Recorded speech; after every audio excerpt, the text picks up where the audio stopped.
క్రీస్తు పరిశుద్ధ నామమున మీ అందరికీ నా శుభాభివందనములు. Good morning all of you.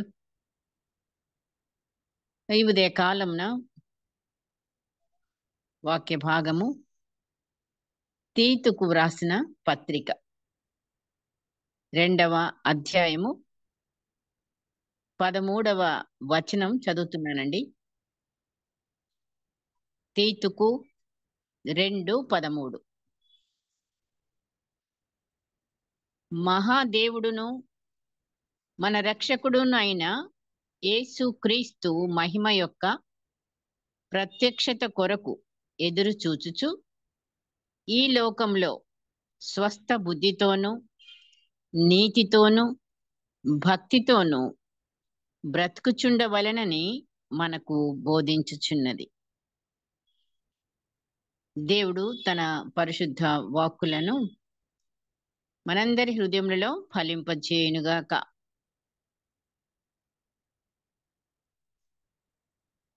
దేవుని కొరకు ఎదురు చూచుట లేదా కనిపెట్టుకొని ఉండుట. మనం అందరం కూడా అదే పని చేస్తున్నాం ప్రస్తుతం. యేసుక్రీస్తు యొక్క మహిమ యొక్క ప్రత్యక్షత కొరకు ఎదురు చూచుచు. అలా ఎదురు చూసేవాళ్ళు ఎలా ఉండాలి? ఈ లోకంలో స్వస్థ బుద్ధితోనూ నీతితోనూ భక్తితోనూ బ్రతుకుచుండవలెనని మనకు గ్రంథము బైబిల్ బోధించుచున్నది కదా. అవును. సో ఎదురు చూచే బిడ్డలు ఇంకా మనం ప్రస్తుతం మనం అందరం కూడాను మరి దేని కొరకు ఎదురు చూస్తున్నామో కూడా మనకు తెలుసు బాగా కదా. అవును, అన్ని మనకి సూచనలు ఎదురవుతా ఉన్నాయి, చూస్తా ఉన్నాము, ఎదురు చూస్తా ఉన్నాం. ఇంకా దేని కొరకు ఎదురు చూస్తున్నాము?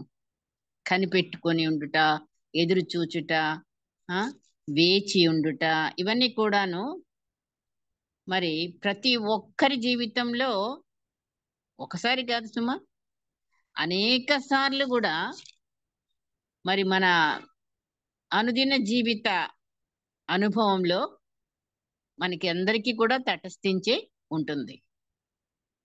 ఎదురు చూడటం, కనిపెట్టడం, వేచి ఉండడం. సో నార్మల్గా మనం దేని కొరకైనా సరే ఎక్కడికైనా వెళ్తుంటే ఏదో మనం వేచి ఉంటాము, ఎదురు చూస్తూ ఉంటాము. దేనికైనా సరే అనేక సార్లు మనం వెళ్ళాల్సిన ప్రయాణాలలో కానీ లేకపోతే ఒక ఏదైనా కార్యానికి కానీ లేకపోతే జాబ్కి కానీ ఎక్కడికి వెళ్ళాలి, ఏదైనా సరే మనకి అనేక సార్లు ప్రతి రోజులోనే ఎన్నో సార్లు మనము ఈ అనుభవంలోకి వస్తూ ఉంటాం. ఎదురు చూడటం అనే అనుభవం లేదా వేచి ఉండడం అనే అనుభవం. ఎవరైనా ఇంటికి వస్తున్నారంటేనో ఎన్నెన్నో మరి పరిస్థితులు అన్నమాట. అనేక పరిస్థితుల ద్వారా మనము ఈ వేచి ఉండే అనుభవాలు మనకు బాగానే తెలుసు. అయితే మరి ఇప్పుడు మన పరిస్థితి, మనము వేచి ఉండేది దేవుని ప్రత్యక్షత కొరకు, దేవుని జవాబు కొరకు, దేవుని యొక్క చిత్తము తెలుసుకొనుట కొరకు, లేదా దేవుని సమయం కొరకు, యేసయ్య 2వ రాకడ కొరకు. ఇలాగా దేవుని విషయాలలో మరి మనము బైబిల్లో గమనిస్తే అనేక మంది అనేక పరిస్థితుల్లో దేవుని కొరకు కనిపెట్టుకున్న వారిని కూడా మనం చూడగలం. మనం ఆత్మీయంగా ప్లస్ శారీరకంగా కూడా కనిపెట్టే అనుభవాలు మనకున్నాయి. అలా కనిపెట్టుతూనే మరి మనము దేవుని యొక్క మరి జవాబులు పొందుకోవడము, ప్రత్యక్షతను చూడడము, ఇలాంటివి మనకి తటస్థిస్తూ ఉంటాయి కదా. అందుకొరకు మరి దేవుని కొరకు మనం ఎలా కనిపెట్టాలి, నిజమే ఎదురు చూడాలి. అయితే నెంబర్ 1గా చూసుకుంటే దేవుని ఎదుట మన హృదయాలను కుమ్మరించుకొనుటతో, అంటే ప్రార్థనతో. ప్రార్థన కంటే ఎక్కువ అయింది కుమ్మరింపు కదా. కుమ్మరింపు అంటే మన మామూలుగా కుమ్మరింపు అంటే మనకు ఏమర్థమవుతుంది? అక్కడ ఏదో బిందులో నీళ్లు ఉన్నాయి అనుకోండి, కుమ్మరించాలి. అంటే మొత్తం అంతా కలిసి మన హృదయాన్ని కుమ్మరించుకోవాలి. ఏ రూపంగా మరి కుమ్మరిస్తాము? మన కన్నీళ్ళు రూపంగా దేవుని పాదాల యొద్ద కుమ్మరించుకోవడం. అది మరి ఆ అనుభవం. నిజంగా మరి ప్రార్థన అనగానే మనం ప్రార్థన చేస్తాం. ఆ ప్రార్థనకి మరి కనిపెట్ట ఆ సమయము ఇంకా ఎక్స్టెండ్ అవ్వచ్చు బహుశా. కానీ కుమ్మరించుకుంటే ఆ జవాబేదో కాస్త త్వరగలోనే మనం పొందుకోగలుగుతాం. హృదయం కుమ్మరించుకునే అనుభవాలు మరి మనందరికీ కూడా అవసరమైన దేవుని యొక్క మరి ప్రత్యక్షత కొరకు, దేవుని యొక్క జవాబు కొరకు, దేవుడు మనకి ఏదైనా ఒకటి పెండింగ్ లో పెట్టాడంటే పెండింగ్ లో పెడతాడు. కొన్ని కొన్ని పెండింగ్ లో ఉంటాయి మనకి. కానీ వాటిని మనం స్వతంత్రించుకోవడానికి, జవాబు పొందుకోవడానికి మన హృదయాలను ఆయన సన్నిధిలో కుమ్మరించాలి. ఏ రీతిగా? ప్రార్థన ద్వారానే. కన్నీటిని కుమ్మరించుకున్న హృదయమంతటితో, వేదనతో మరి ఆయనను మనం అప్రోచ్ అవ్వాలి. దావీదు ఇప్పుడు వేచి ఉన్న వాళ్ళు ఎంతో మంది ఉన్నారు బైబిల్లో.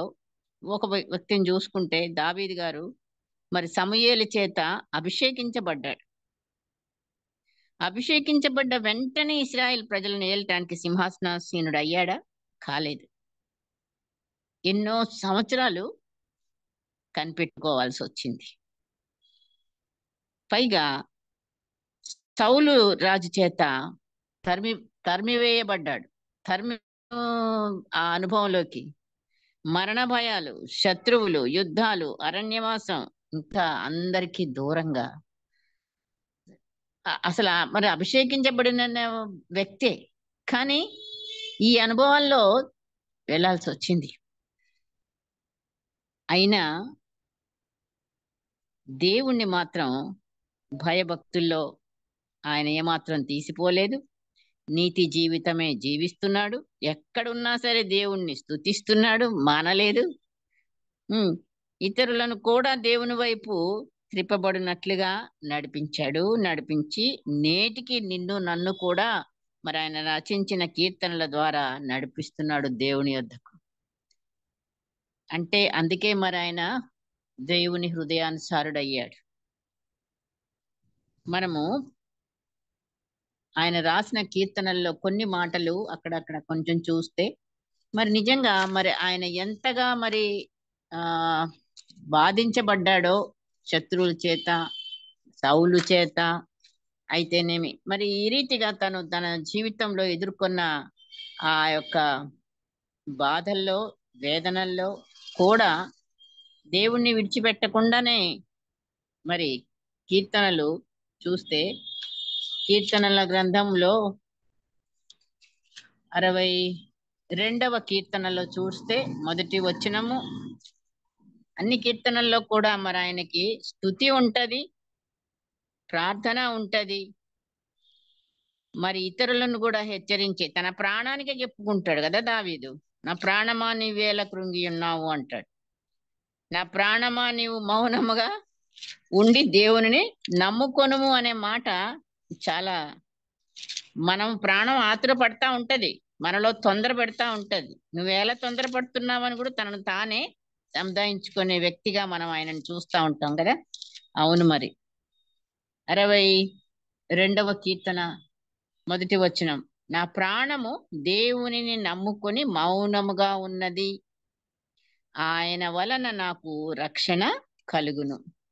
మళ్ళీ 5వ వచనం అదే అధ్యాయం, నా ప్రాణమా దేవుని నమ్ముకొని మౌనముగా ఉండుము, ఆయన వలననే నాకు నిరీక్షణ కలుగుచున్నది అనే మాటలను కూడా మనము చూస్తాం. 8వ వచనం కూడా చూస్తే, ఆయన నమ్ముకున్నది కాక జనులారా అని అడ్రసింగ్ మరి ఆయన చుట్టూ ఉన్న వాళ్ళకి, ఎల్లప్పుడూ ఆయన యందు నమ్మిక ఉంచుడి, ఆయన సన్నిధిని మీ హృదయములో కుమ్మరించుడి. ఆయన కుమ్మరించుకుంటున్నాడు ఒకవైపు, మళ్ళీ జనులకు కూడా ఆయన అదే బోధ చేస్తున్నాడు. నిజంగా మరి మనం ఆ అనుభవంలోకి ప్రతిసారి కూడా కన్నీటి ప్రార్థన కింద మరి ఆ ఎఫెక్ట్ మరి నిజం ఎక్కడ మామూలు ప్రార్థనలకి మరి అంత తొందరగా మనకేమి జవాబులు వచ్చే పని లేదు. నిజంగా ఒక చిన్న పిల్ల అయినా సరే ఏదైనా కావాలంటే మన దగ్గర ఒకటే కన్నీటితో ఏడ్చి ఏడ్చి ఏడ్చి గెలుస్తారు పిల్లలు కదా. ఒకటి వద్దు అన్నా కూడా మనం అది కొనిచ్చే వరకు వాళ్ళు ఏం చేస్తారు, ఏడుస్తూనే ఉంటారు. ఆ ఏడు పాపలేకనైనా కనీసం ఇంకా అడిగింది మనం కొనిస్తాం. సో అది మన దేవుడి దగ్గర కూడా మనం చేయాల్సిన ప్రార్థన.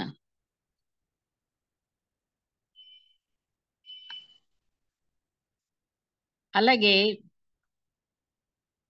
మరి మరొక స్త్రీని మనం చూస్తాం, తెలుసు కదా మనకందరికీ.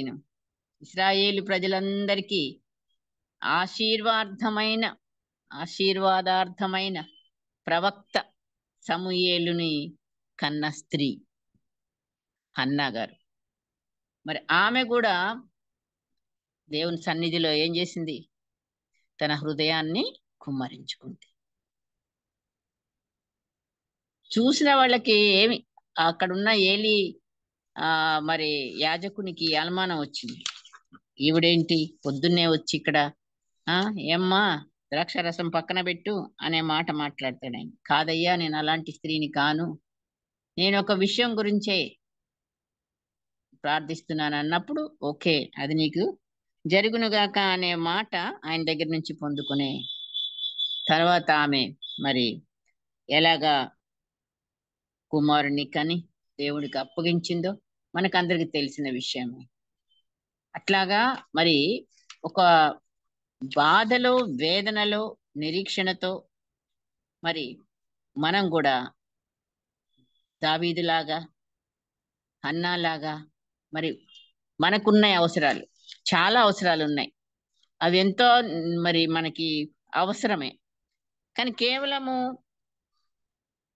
ప్రార్థన ప్రభువా అని రోజు మనం ప్రార్థన చేయొచ్చు కాక, కానీ ఎంత కన్నీటితో ఆయన సన్నిధిలో మనం మొర పెడుతున్నామా, హృదయాలను కుమ్మరించుకుంటున్నామా, అప్పుడే మరి మనకి దేవుడి నుండి ఆయన ప్రత్యక్షత మరి మనకు పొందుకునే భారంగా ఉంటాం. జవాబు కూడా ఎదురు చూచుట, వేచి ఉండుట దేవుని కొరకంటే నిశ్శబ్దంగా ప్రార్థన చేశాం కదా అంతే అన్నట్టుగా కాకుండా కనిపెట్టే వారంగా కనిపెట్టుట ప్రార్థన కంటే ఒక మెట్టు ఎక్కువైంది.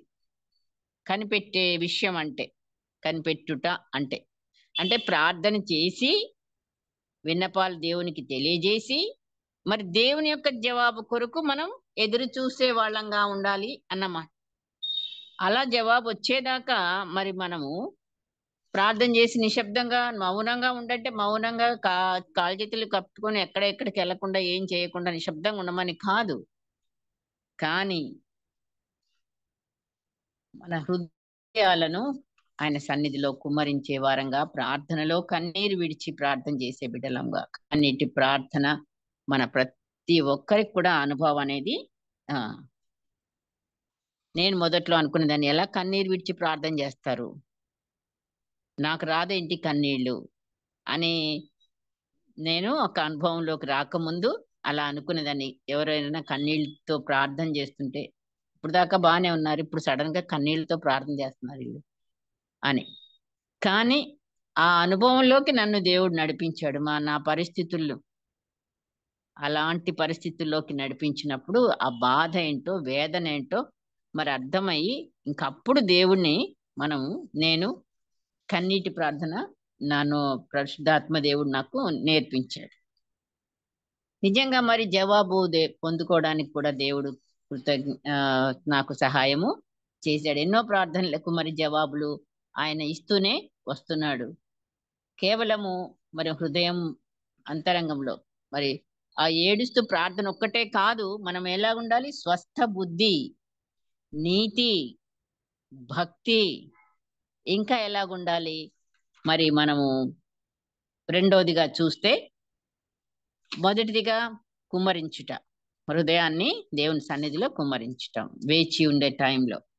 రెండవదిగా వాక్యముతో మనల్ని మనం నింపుకునే బిడ్డలంగా ఉండాలి. మన హృదయం దేంతో నిండాలి? వాక్యంతో నిండాలి. అవును, నీ ఎదుట నేను పాపము చేయకుండునట్లు వాక్యంతో నా హృదయమును నింపుకుంటున్నా అనే మాట మరి కీర్తనకారుడు 119వ దావీదు కీర్తనలో మనం ఆ మాట చూస్తాం. 119:11 వచనం. నీ ఎదుట నేను పాపము చేయకుండునట్లు నా హృదయంలో నీ వాక్యము ఉంచుకొని ఉన్నాను. వాక్యం లోపల ఉన్నప్పుడే మరి దేవుని ఎదుట మనం పాపం ఏమి చేయకుండా ఉండడానికి కూడా, మరి హృదయం నిండిన దాన్ని బట్టి నోరు కూడా మాట్లాడుతుంది అని. కాబట్టి మన హృదయం ఎల్లప్పుడూ కూడా దేంతో నింపుకొని ఉంటేనే, వాక్యంతో నింపుకొని ఉన్నప్పుడే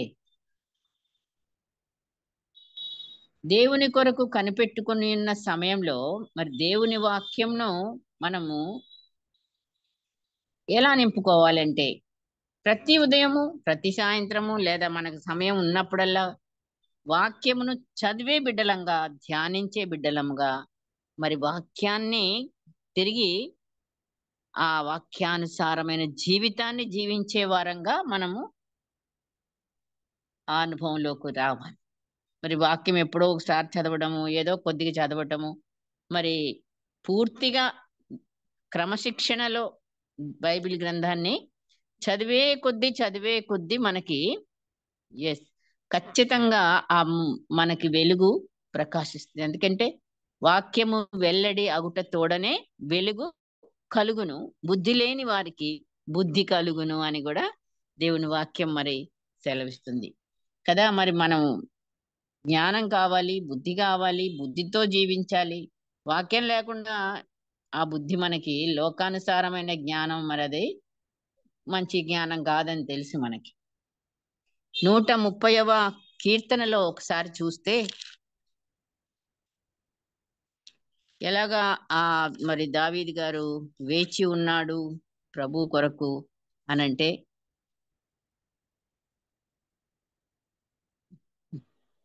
135:5-6 చదువుతున్నా.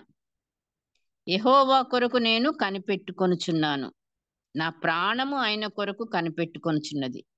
ఆయన మాట మీద నేను ఆశ పెట్టుకొని ఉన్నాను. మాట, దేవుని మాట మీద ఆశ పెట్టుకొని ఉన్నాడు.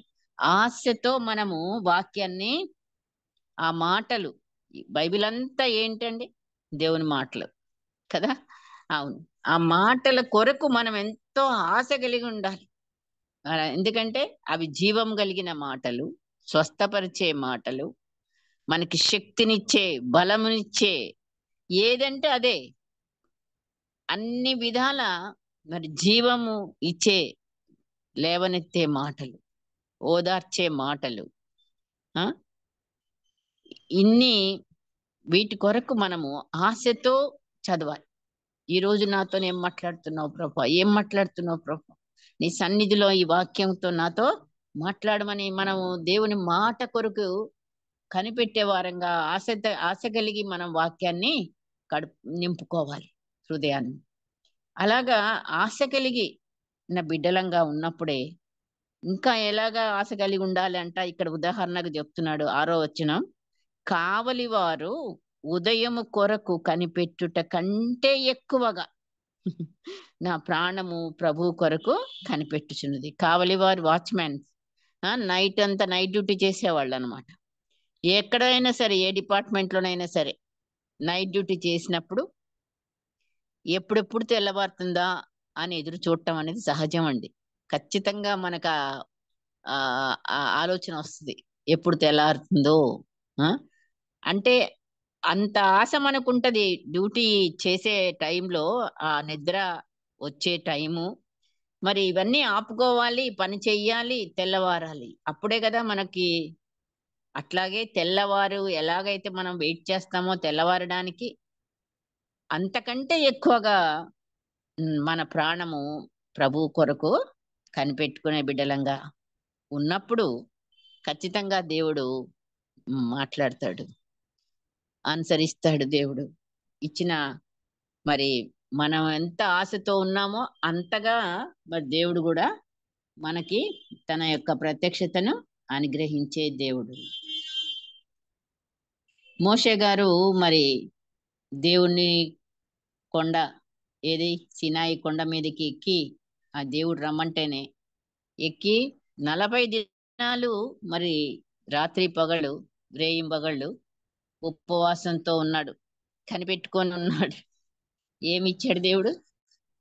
ఆయన ఆజ్ఞలు, ఆయన ఆ ఉపదేశాలు, ఎన్ని మాటలు మరి దేవుడు ఆయనని మరి చెప్పిన మాటలన్నీ కూడా మనకు అక్కడ కొన్ని అధ్యాయాలే మనం చూస్తాం కదా నిర్గమాకాండంలో. మరి ఆయన అక్కడ ఎన్ని రోజులు? 40 రోజులు ఆయనకు ఆహారం లేదు, నీళ్లు లేవు. కానీ దేంతో నింపబడుతున్నాడు?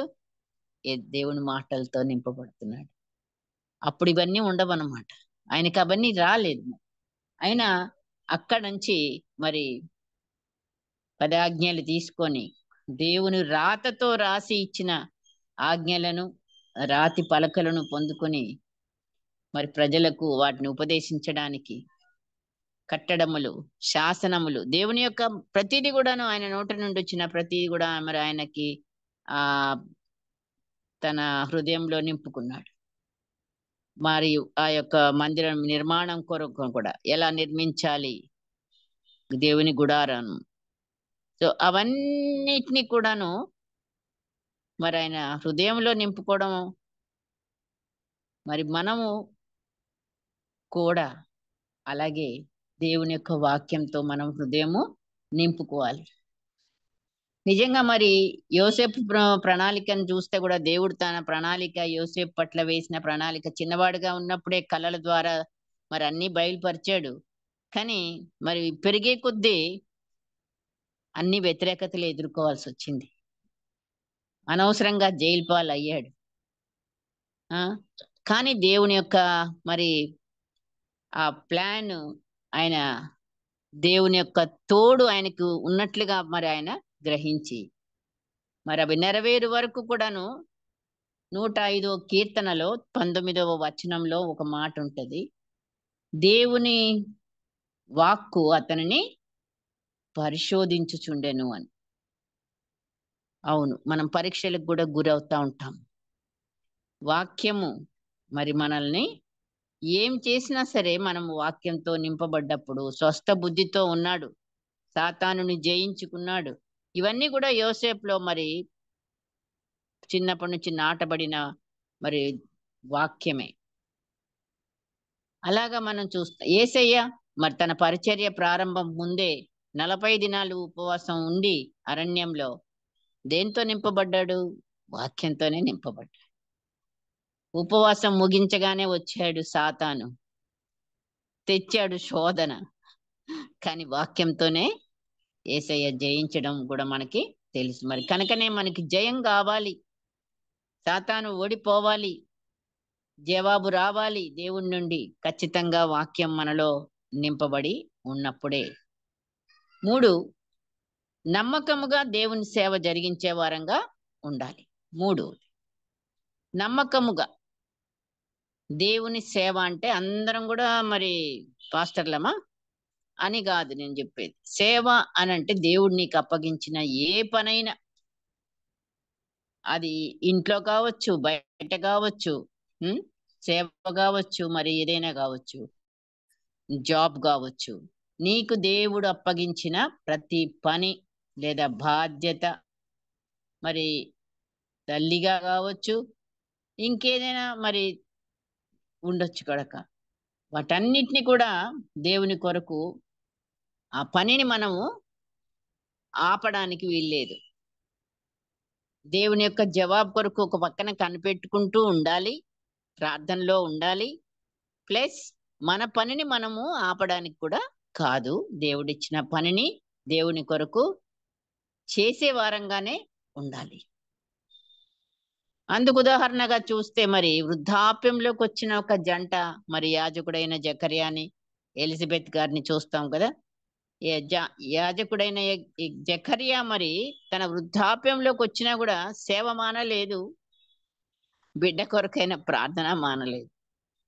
ఆ మాట ఉంటది కదా మరి లూకా సువార్త 1వ అధ్యాయంలోనే మనం చూస్తే మరి దేవుని యొక్క ప్రత్యక్షత ఆయనకి సేవలో జరిగింది.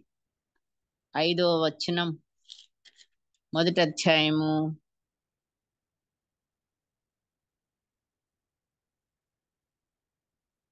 అంటే వాళ్ళు ఎవరని చెప్పి 5వ అధ్యాయంలో ఉంటది. అహరోన్ కుమార్తెల్లో ఒకతైన ఆమె పేరు ఎలిజబెత్. ఆ తర్వాత మరి ఆయనకు జవాబు దేవుడు 5 నుంచి 14 వరకు చూస్తే మనం చూస్తాం. 11వ వచనంలో ప్రభువు దూత ధూపవేదిక కుడివైపున నిలిచి అతనికి కనబడగా జకర్యా అతనిని చూచి తొందరపడి భయపడిన వాడాయను. అప్పుడు ఆ దూత అతనితో, జకర్యా భయపడకు, నీ ప్రార్థన వినబడినది, నీ భార్య అయిన ఎలిజబెత్ నీకు కుమారుని కనును, అతనికి యోహానను పేరు పెట్టుదు. సో అక్కడ ప్రార్థన వినబడిందాకా మరి ఆయన ఆపలేదు ప్రార్థన.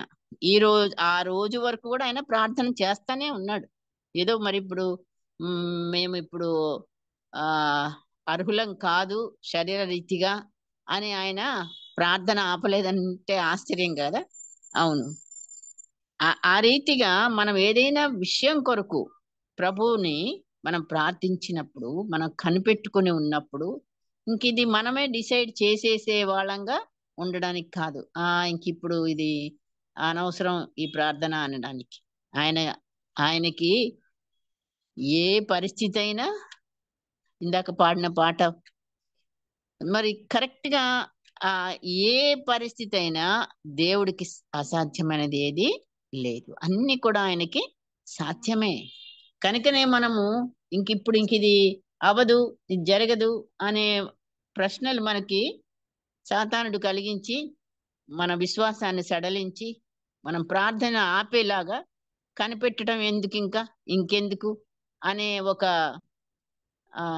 నిస్పృహలోకి నెట్టేవాడుగా ఉంటాడు పక్కనే సాతాను. కాబట్టి మన పని, మనము దేవుడిచ్చిన పనిని మనం చేస్తూనే మనము ప్రార్థనలో పోరాడే బిడ్డలంగా ఉన్నప్పుడు ఎదురు చూపులు, ఆశ కలిగి మరి మనం ఉంటే దేవుని యొక్క సన్నిధిలో మనం తప్పకుండా జవాబులు పొందుకుంటాం. అలాగే దావీదు కూడాను 69 కీర్తన 3వ వచనంలో చూస్తే, నేను మొరపెట్టుట చేత అలసి ఉన్నాను, నా గొంతుక ఎండిపోయెను, నా దేవుని కొరకు కనిపెట్టుట చేత నా కన్నులు క్షీణించిపోయెను అనే మాటలు పలుకుతూ విలపిస్తున్నాడు మరి దావీదు రాజు. అంటే ఆయన నిర్నిమిత్తముగా మరి పగబట్టిన వారు ఉన్నారు.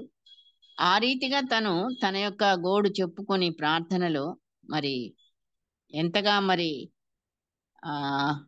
ఆ ప్రార్థనలో ఆయన ఆత్మతో యేసయ్యను గురించిన ప్రవచనాలు, వాగ్దానాలు కూడా చెప్పడం, స్తుతి, అవన్నీ కూడా మనం చూస్తానే ఉన్నాం. అవన్నీ మరి దేవుడు ఆయన ద్వారా పలికించిన మాటలు మనం చూస్తాం. కాబట్టి మనం కనిపెట్టే జీవితంలో ఉన్నప్పుడు కూడా దేవుని కొరకు కనిపెడుతూ ఎలా జీవించాలో కొందరి జీవితాల్ని మనము బైబిల్లో నుంచి చూడగలిగాం. నీతి జీవితం, స్తుతించుట, హృదయాన్ని కుమ్మరించుట, హృదయం నిండా మరి వాక్యాన్ని నింపుకొనుట, ఉపవాస ప్రార్థన, పరిశోధింపబడుతూ విశ్వాసంతో మరి ఈ బాధ్యతలన్నీ దేవుడు అప్పగించిన నెరవేరుస్తూ జవాబు పొందుకుంటానికి మనం చేసేవన్నీ కూడాను మరి అప్పుడు సాతానుని ఒక వైపున జయించగలము. దేవుని ప్రణాళిక యొక్క నెరవేర్పును కూడా మన జీవితాల్లో చూస్తాం. అట్టి రీతిగా మనము మరి కనిపెట్టుకునే బిడ్డలంగా. రెండవదిగా చూస్తే, ఇప్పుడు మనం ఇంతకీ దేవుని కొరకు ఎలా కనిపెట్టాలి, ఎలా ప్రార్థించాలి, ఎదురు చూడాలి అనేది మనం ఇప్పుడు వరకు చూసుకున్నాం. రెండవదిగా దేవుడు ఎందుకు వెయిట్ లేదా కనిపెట్టు అంటున్నాడు అసలు. కొన్నిసార్లు దేవుని యొక్క జవాబు వెయిట్ అనడం కూడా జవాబే. ఆయన ఇమీడియట్ గా ఆన్సర్ ఇచ్చేది ఒకటి, లేదు అనేది ఒకటి, మరొకటి వెయిట్, ఆగు అంటాడు. అందుకు మరి నిదర్శనంగా మరి మనము ఆ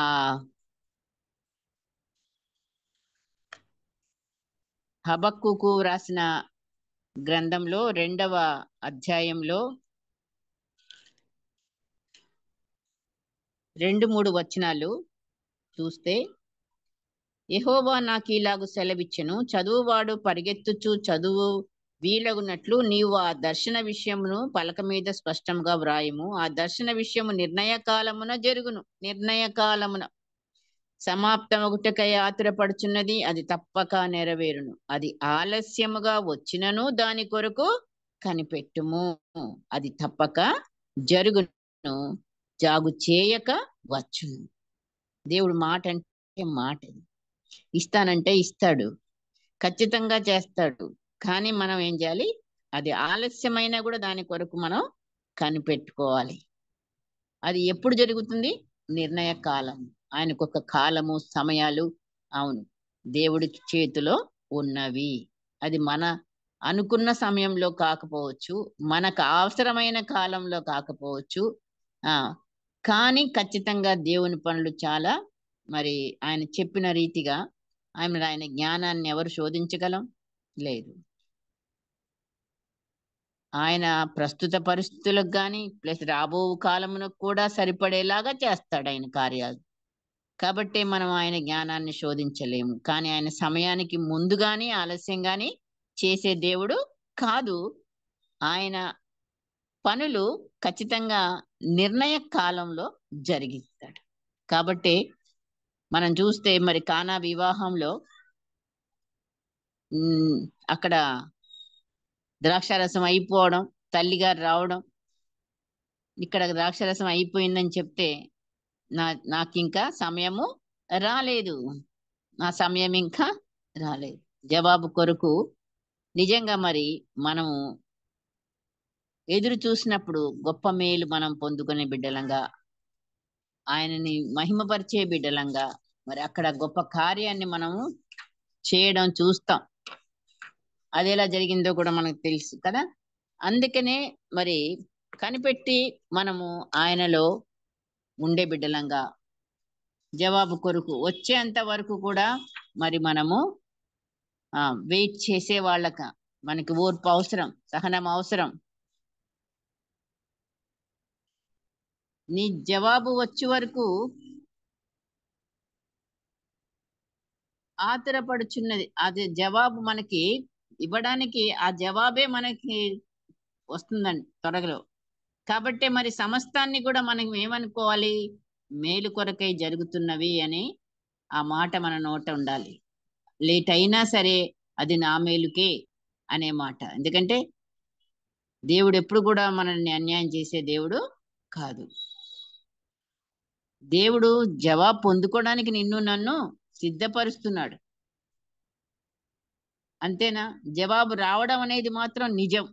దేవుడు మరి ఆయన మాట సత్యం, ఆయన ఉద్దేశాలు మారవు, ఆయన ప్రేమ కూడా మారేది కాదు. ఆయన వాక్యం, ఆయన వాగ్దానం ఎప్పుడు కూడా నిరర్ధకం అయ్యేది కాదు. కనుక మనము దానిని నమ్మినప్పుడు, అందుకనే నమ్మకంతో మనం ఆయనను ఎదురు చూడాలి. ఆలస్యమైన ఎదురు చూడాలి, ఓర్పు కలిగి ఎదురు చూడాలి. సమయం ఆయన చేతిలో ఉందని జ్ఞాపకం చేసుకోవాలి. మరి అప్పుడు మనకి ఇంకా ఆయన మీద కోపం రాదు, ప్రార్థన మానం. మనం కొంతగా చేసి మొదటగా ఎంత ఆతృతతో, ఎంత మరి భారంతో చేస్తామో, మరి కొన్ని రోజులు ఏది జరగకపోతే మన ప్రార్థన సన్నగిల్లిపోతా ఉంటుంది రోజు రోజుకి. అలా ఉండడానికి మరి ఉండడానికి కాదు. మరి ఆయన అనవసరంగా ఆలస్యం చేసే దేవుడు కాదు. ఒక అద్భుతం దాగి ఉంటుంది. ఆలస్యం అంటే అద్భుతం చేయడానికే. కాబట్టి అట్టి విశ్వాసాన్ని మనం వదలకుండా మరి దేవుణ్ణిలో ఆ అద్భుతం కొరకు ఎదురు చూసే వాళ్ళంగా ఉండాలి. యెషయా గ్రంథం 30వ అధ్యాయము 18వ వచనం చూస్తే, మీ యందు దయ చూపవలనని ఆయన యెహోవా ఆలస్యం చేయుచున్నాడు, మిమ్మును కరుణింపవలనని ఆయన నిలువబడి ఉన్నాడు. ఆయన నిమిత్తము కనిపెట్టుకుని వారందరూ ధన్యులు. అట్టి ధన్యత మరి మనందరం కూడా పొందుకోవడానికి ప్రభు మనకి సహాయము చేయునుగాక. పరిశుద్ధాత్మ నిరంతరం కూడా మనకి సహాయకారిగా ఉన్నాడు. మనమే ఆయనని సహాయం అర్థించే బిడ్డలంగా ఉండి ఆ సహాయాన్ని, మేలుని మనం పొందుకోవడానికి మనకు అవసరమైన ఆ యొక్క కనిపెట్టే గుణాన్ని మనం అలవర్చుకోవాలి. వెంట వెంటనే అయిపోవాలి, జవాబులు వచ్చేయాలి, లేకపోతే కాదు. మనకు తెలుసు ఒక్కొక్కళ్ళు ఎంతెంత ఎన్నెన్ని సంవత్సరాలు వెయిట్ చేశారో జవాబు కొరకు. అందరూ మనం బాగా తెలుసు, రోజు మనం చెప్పుకునే బిడ్డలమే. కాబట్టే మరి వాళ్ళని అలాగా వెయిట్ చేయించాడు దేవుడు. మరి మనకు కూడా అన్యాయం చేసే దేవుడు కాదు. ఆయనకి అందరూ సమానమే. కాబట్టి నీవు నేను కూడా యెహోవా దేవుని కొరకు ఎదురు చూస్తూ మరి ఆయనలో మనం వేచి ఉండి ప్రార్థనతో మన హృదయాలను కుమ్మరించే వారంగా, వాక్యంతో నింపబడే వారంగా, మరి ఆయనకి నమ్మకమైన బిడ్డలంగా మనకిచ్చిన బాధ్యతలు నెరవేర్చుతూనే ఆయన కొరకు కనిపెట్టే వారంగా ఉండటానికి, అలాగే ఆలస్యమైనా కూడా జవాబు ఖచ్చితంగా దేవుడు ఇస్తాడు అని ఆయన సమయాలు ఆయన చేతిలో ఉన్నాయి గనక ఇవన్నీ మనకి మాటలు కాదు, ఖచ్చితంగా దేవుని మాటలు.